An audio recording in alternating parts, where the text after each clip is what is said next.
Hey guys, what's up? Welcome back to Film Jumbo. I'm at the world famous gold and silver pawn shop in Las Vegas, surrounded by displays of guns, decorative knives, Hollywood memorabilia, and the most rings I've ever seen in one place. The framed Nirvana and Utero album and its $8.59 price tag catch my eye, but not my wallet. I've come to meet Rick Harrison from the popular TV show Pawn Stars. He's going to show me some high-end technology that dates back to the 1890s. Pawn Stars premiered on the History Channel in 2009 and is now shown across 150 countries and 38 languages. Its formula is straightforward. A customer wants to sell a rare object. The Pawn Stars determine whether it's worth anything and then negotiate with the customer to get the best deal. What makes the formula work so well is the Harrison family, aka the Pawn Stars. Rick Harrison, his son Corey Harrison, and Corey's friend Austin Chilney Russell are the main cast. Perhaps the most beloved of the Pawn Stars was Rick's late father, Richard Harrison, nicknamed the Old Man. The close-knit family is argumentative, funny, and renowned for getting the best deal they can on any item that crosses their glass counters. Pawn Stars is Antiques Roadshow for the everyman. One of the reasons people like my television show, you learn history from your uncle, not a professor, Harrison told me. I had the good fortune of interviewing Harrison twice over 2 days in early January. The first time was at his shop. The second time was a segment during CNET's live show at CES, you can view below. We talked about topics ranging from wooden phones and Darwin to Kareem Abdul-Jabbar, and what makes an item collectible. Harrison just opened a second Las Vegas location of his shop in the Venetian Hotel and Resort. He'll also be part of the inaugural History Con hosted by the History Channel this spring.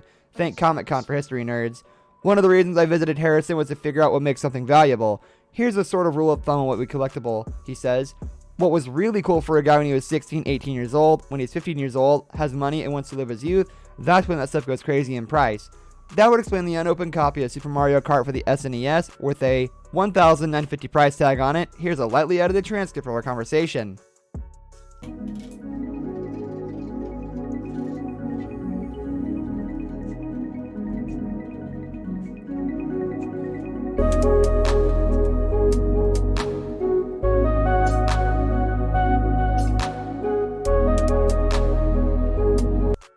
Let's take a look at some of the old tech you have that's actually worth money. Harrison, pointing to a small printing press. This was high tech when it came out. This was like the first home personal printer. It's a consumer product from the 1890s, and you can make business cards like postcards, things like that. You're talking cast iron here, and to get cast iron percentage parts wasn't technically feasible until the 1890s, when more technology was coming out on casting temperatures, casting materials, everything else like that.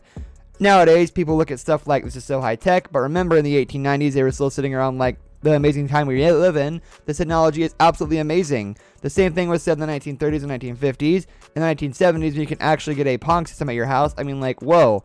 Every year, every generation, every decade, we think they're living in the most technologically advanced time, and we kind of were. Stuff like this was a big deal back then. This is a 1920s side projector. It used glass slides, but it was very high tech for the time. It took an electric light bulb, had great optics. It seemed like every 10 years, although the 20th century, they got better and better with lenses and stuff like that. The telephone right here, this is really cool because it was a compact model. You didn't have to have a giant thing on the wall. This is like their version of a smartphone. This was high tech when it came out. The high tech stuff that's at CES will probably be really cool collectibles 50 years from now because it'll be old school tech. What role do technology and gadgets play in your life outside of Pawn Stars? I live off the grid half the year. I power 3 houses, a machine shop, a well, and all these things like off the grid. I have some weird technology that I have to constantly deal with, like regulating permanent magnet alternators and windmills. I actually had to build diode banks and deal with buck boost transformers and all this other crazy stuff. I mean, once you're talking 3 houses and everything is spread out, that means a lot of weird old school tech and new tech.